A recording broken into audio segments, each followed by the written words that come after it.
अस्सलामुअलैकुम। आपकी मैंने दोनों वीडियोस देखी हैं और दोनों ही में आप मुझे मशवरे और नसीहतें करते नज़र आए कि मुझे अपना पॉइंट ऑफ व्यू स्ट्रॉन्ग करना चाहिए। मेरे ख़्याल बसीता हैं, बचकाना हैं, बेवकूफ़ाना हैं, मुझे एक स्ट्रॉन्ग बेस पे खड़ा होना चाहिए वगैरह वगैरह। भाई आप मुझे मशवरे ना दो, फैक्ट्स पे बात करो। आपकी वीडियो में मुझे फैक्ट्स नज़र नहीं आए। खैर आसिया केस से आगाज़ करते हैं जिनमें आपने चंद पॉइंट्स उठाए। नंबर 1, आपने अपना नज़रिया बताते सवाल उठाया कि क्या गवाहों ने वाकई सही गवाही दी थी कि आसिया ने गुस्ताखी की है या उसे जानबूझ के गलत फंसाया गया। जनाब आप ख़ुद भी अक्लमंद हो, मुझे बताओ कि अगर आप पे कोई इल्ज़ाम लगाए कि आपने चोरी की है, गुस्ताखी की बात तो खैर दूर की है, आपने चोरी की है, आप दिफा में कुछ ना कुछ लाजमी कहोगे। अगर तो आपने चोरी नहीं की, अगर आपने चोरी की होगी तो खामोश क्यों रहोगे? और ख़ामोशी सिर्फ़ उसी सूरत इख्तियार करोगे जब आपने चोरी की होगी और आपके पास कोई जवाब नहीं होगा। अब गवाहों ने जब इल्ज़ाम लगाया तो वो खामोश क्यों रही? ना वो बोली और ना ही उसका वकील। अगर गुस्ताखी नहीं की थी तो कुछ तो बोलना चाहिए था। उसने कुछ ना बोला तो क्यों ना बोला? कम अज़ कम इनकार ही करती, जिस तरह सुप्रीम कोर्ट में किया कि चूँकि मैं इस्लामी तालीमात से नाबलद हूँ लिहाजा गुस्ताखी नहीं कर सकती। नंबर 2, आपने कहा कि एक औरत गवाही से मुकर गई। तो जनाब ये बात वसूख से तो नहीं कह सकता, मगर आप भी ये जानते हो कि पाकिस्तान में किसी को भी ख़रीदना कितना एक मुश्किल काम है। यहाँ तो जज बिक जाते हैं, गवाह क्या चीज़ है। लिहाजा औरतों को ख़रीदा भी जा सकता है, ये ऐन मुमकिन है। अब आप ज़रा गौर से सुनना और समझना कि अगर उन्होंने झूठा इल्ज़ाम लगाया था तो फिर इसका मतलब कि पूरी प्लानिंग की होगी। अब अगर प्लानिंग की थी तो फिर ये अजीब से तज़ाद क्यों आए? कोई कहता है हम किसी के घर थे, कोई कहता है किसी के। अब एक मिसाल है कि सच्चा इल्ज़ाम लगाया तो फिर इसका मतलब सच बोलेंगे। तो क्या कोई शख्स इतने बड़े वाक़ये के बारे में भूल सकता है कि हम उस वक्त किसी के घर थे, किसके घर थे और क्या हुआ था? फिर अचानक से गवाहियाँ तब्दील कैसे हो गईं, और वो भी अजीब सी? और फिर अचानक से आसिया ने इनकार करना शुरू कर दिया। पहले तो वो इनकार नहीं कर रही थी। क्या ये सब आपको अजीब नहीं लग रहा? जबकि वो ख़ुद इकरार जुर्म करती थी और इल्ज़ाम के वक्त इनकारी न थी। अगर गवाह जब इल्ज़ाम लगा रहे थे तो उस वक़्त वकील या जरा करते या इनकार करते, और अगर गवाह झूठा इल्ज़ाम लगा रहे थे तो इनकार क्यों ना कर सकी? नंबर 3, आपने अपना ओपिनियन पेश किया कि उसका ओपिनियन था, पॉइंट ऑफ व्यू था अपना, उसका पॉइंट ऑफ व्यू जाहिलाना हो सकता है, बेवकूफ़ाना हो सकता है, गुस्ताखाना कैसे हो सकता है?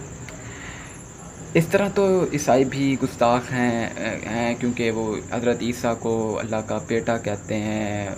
उसने ओपिनियन के तौर पे ये बात कही थी। अगर वो बात कोई मुसलमान कहता तो गुस्ताखी होती, अगर गैर मुस्लिम कहे तो जस्ट गलती है। मेरी जान, इस तरह तो दुनिया का कोई शख्स गुस्ताखी कर ही नहीं सकता, गुस्ताख हो ही नहीं सकता। जो भी गुस्ताखी करता है वो अपने पॉइंट ऑफ व्यू के हिसाब से करता है। मसलन हम ज़रा माजी तारीख़ में देखते हैं कि हमारे नबी का नाम मोहम्मद है। इसका मतलब है तारीफ़ के काबिल, जबकि अबू जहल इन्हें माज़ल्ला मुतम्मम कहता था, जिसके मानी माज़ल्ला मार या लानत के काबिल है। अब वो नबी को नबी नहीं मानता था। उसका ओपिनियन था कि ये नबी नहीं, एक आम इंसान है, और वो आम इंसान को मुतम्मम की गाली देता था। क्या वो गुस्ताख नहीं था? फिर फ़तह मक्का पे कत्ल होने वाला अब्दुल्ला इब्न ख़ुतल, जो कि काफिर था और शायरी करता था, शायरी में अपना मौक़िफ़ पेश करता था कि मोहम्मद एक झूठा है और झूठा दाई नबूवत है। क्या वो गुस्ताख नहीं था? और अगर गुस्ताख नहीं था तो नबी ने कत्ल करने का हुक्म क्यों दिया? आज से 100 साल पहले राजपाल एक हिंदू राइटर था, वो नबी को नहीं मानता था। उसने अपनी किताब में मौक़िफ़ पेश किया कि मोहम्मद ने इतनी शादियां की हुई थी, यहाँ तक कि अपनी बहू से भी और 9 साल की बच्ची से भी। वो एक माज़अल्लाह रंगीला शख्स था, तो क्या वो भी गुस्ताख नहीं था? या फिर आप ये कहोगे कि इन सब की नीयत ही गुस्ताखी की थी? आसिया का कोई इरादा नहीं था, उसने तो बस एक मौक़िफ़ पेश किया। सो भाई, हम उसकी नीयत नहीं जानते थे। शरीयत या दुनिया का कोई भी कानून ज़ाहिरी फ़ेल को देखकर फ़ैसला करता है। अलबत्ता अल्लाह नीयतों के हाल से वाकिफ़ है और वो फ़ैसला नीयतों पे करेगा। रही बात ईसाइयों की, तो उन्होंने एक अक़ीदा बना लिया है, और किसी के अक़ीदे को आप कुफ्रिया शिरकिया कह सकते हो, गुस्ताखी नहीं कह सकते, वरना आपको दुनिया के हर गैर मुस्लिम को कत्ल करना पड़ेगा। हाँ, मगर जब वो अपने इस अक़ीदे की आड़ में इस्लाम मुखालिफ ज़बान खोलेंगे तो ही गुस्ताखी लगेगी। नंबर 4, आपने कहा कि ऐसे एतराज़ को कोई भी निकाल लेगा। अगर फांसी भी होती तब भी कोई भी निकाल सकता था। मेरे एतराज़ बचकाना थे, तो जनाब आप इन बचकाना एतराज़ के जवाब ज़रूर दीजिएगा। 11 दिन ताख़ीर क्यों हुई? उसने जरा क्यों ना की? और जो भी और एतराज़ उठाए, दोबारा वीडियो देख के इन बचगाना एतराज़ात का रद्द ज़रूर कीजिएगा। अब आ जाओ इमरान खान वाली बहस पे। आपने 4 कैंडिडेट बताए, इनमें आसिफ़ ज़रदारी को शामिल किया। मैं समझता हूँ कि आसिफ़ ज़रदारी प्राइम मिनिस्टर की सीट के लिए कैंडिडेट नहीं है, बल्कि बिलावल भुट्टो है। इन 4 में से कोई एक कैपेबल है, ये आपका जुमला है। इन 4 में से ही क्यों कैपेबल ढूंढना है, ये मेरा जुमला है। जनाब नवाज़ शरीफ, शहबाज शरीफ, आसिफ़ ज़रदारी, सब को हम देख चुके, और ख़ान साहब को हम देख रहे हैं। खैबर पख्तूनख्वा में 7 साल से और वफाक में 2 साल से। मैं ये समझता हूँ कि इनमें से हर किसी ने पाकिस्तान को नुकसान पहुँचाया। किसी ने करप्शन के ज़रिए, किसी ने मनी लॉन्ड्रिंग के ज़रिए, किसी ने नाअहलियत की वजह से। लिहाजा मैं इन सब को एक ही सिक्के के 2 रुख समझता हूँ। जो अपोजिशन में हो तो 2 रुपये की चीज़ महंगी होने से आवाम पे बोझ पड़ जाता है, मगर हुकूमत में आते ही 200 रुपये भी महंगी हो जाए तो महंगाई को मसलहत का नाम दे दिया जाता है।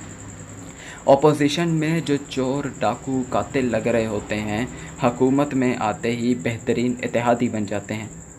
अपोजिशन में दावों और वादों की बौछार होती है, और हुकूमत में आते ही यू टर्न ले लिए जाते हैं।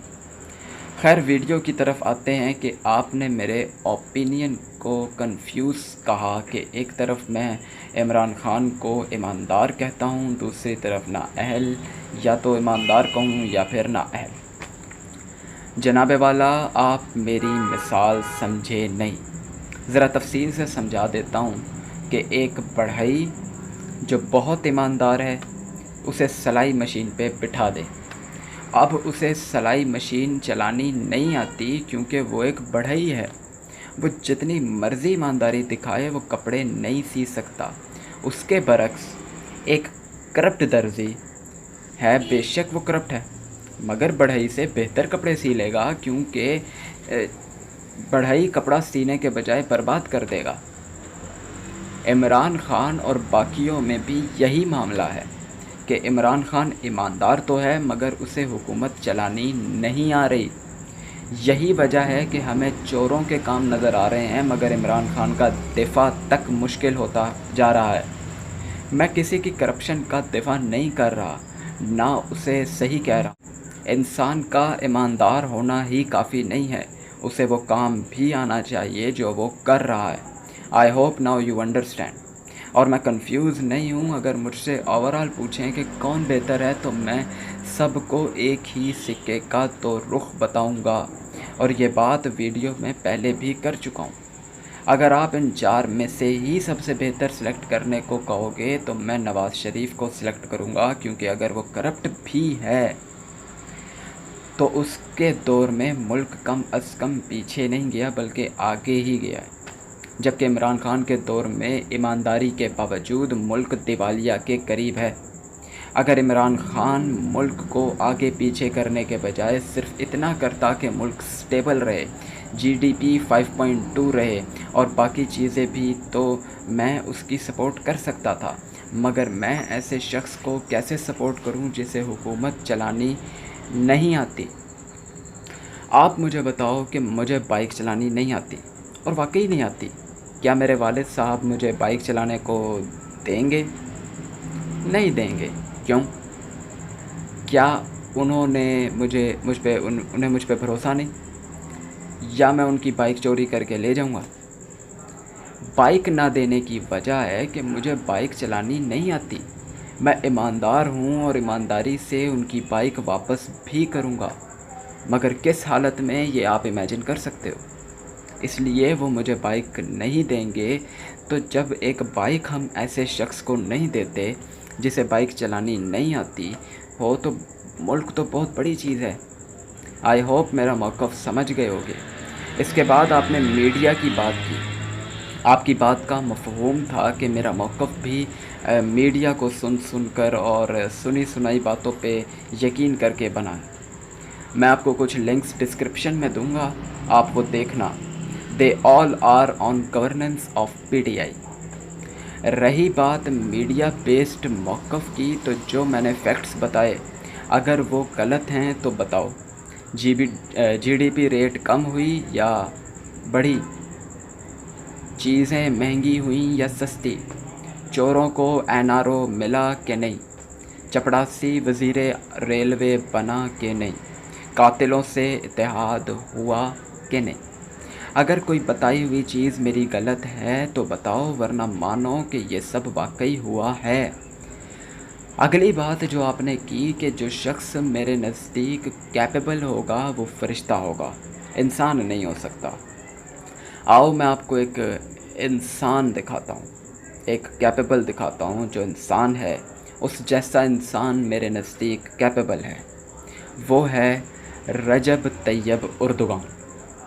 میرے نزدیک رجب طیب اردگان جیسا شخص کیپیبل ہے، وہ شخص جو بھارت کی آنکھوں میں آنکھیں ڈال کے بات کرے، کشمیریوں کے حق میں جہاد کا اعلان کرے، یہ ہے میرے نزدیک کیپیبل شخص۔ کیا عمران خان ایسا ہے، یا نواز شریف، یا کوئی اور جو ان چاروں میں سے کوئی کیسے؟ تو میں کیسے کہہ دوں کہ یہ کیپیبل ہیں؟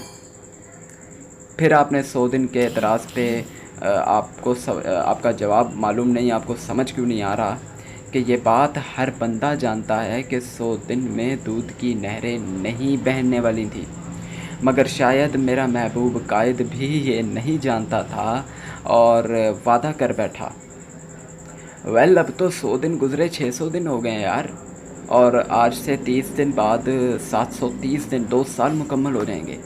اس حکومت کو آپ مجھے 1 کروڑ نوکریاں چلو نہ دکھاؤ، 1 کروڑ نہیں بلکہ صرف 1000 نوکریاں ہی دکھا دو، یا 50,000 گھر نہیں، صرف 50 گھروں کے لینٹر دکھا دو۔ کم از کم 2 سال میں لینٹر تو ڈل ہی جاتا ہے کہ نہیں؟ اب آ جاؤ آخر میں مندر پہ۔ آپ کے دونوں لنکس دیکھ لیے، جسے یہ معلوم ہوا کہ نواز شریف نے زمین دی جبکہ عمران خان نے تعمیر شروع کی۔ تو جناب، پہلی بات، آپ کو کس نے کہا کہ ہم نواز شریف کو واقعی شریف سمجھتے ہیں؟ یہ کلپ آپ ان لوگوں کو دکھاؤ جو کسی ایک کو غلط کہے اور دوسرے کو صحیح۔ ہم تو دونوں کو ہی غلط کہیں گے، اور مندر کی جگہ دینے والا بھی اور مندر بنانے والا بھی، دونوں کو غلط کہیں گے۔ اب ایک اور چیز معلوم ہوئی کہ آپ عوام کے پیسوں سے مسجد تک تعمیر نہیں کر سکتے، مسجد تک نہیں بنوا سکتے۔ تو جناب عمران خان مندر بنوا کے صحیح کر رہے تھے، انہوں نے تو گردوارہ بھی بنوایا تھا۔ مندر کا معاملہ تو عوام کے شور کی وجہ سے اسلامی نظریاتی کونسل میں چلا گیا، ورنہ تو تعمیر شروع ہو چکی تھی۔ یاد رکھیے، آپ اقلیتوں کو ان کی عبادت گاہ بنانے کی اجازت دے سکتے ہیں مگر خود نہیں بنوا سکتے۔ آپ ان کی عبادت گاہ کو نقصان بھی نہیں پہنچا سکتے اور نہ ہی ان کی نئی عبادت گاہ تعمیر کروا سکتے ہو۔ رہی بات یہ فتاوی عالمگیری کی، تو اورنگزیب عالمگیر نے یہ کتاب کیوں لکھوائی؟ اگر آپ کو تاریخ سے لگاؤ ہے تو معلوم ہوگا کہ محض نام کی خاطر بنوائی، جس طرح عباسی خلیفہ منصور نے امام جعفر کے مقابلے میں اور اپنی ساکھ کے لیے فقہ حنفی مرتب کروائی تھی، اسی طرح فتاوی عالمگیری بھی لکھی گئی۔ امید کرتا ہوں کہ آپ کو اپنی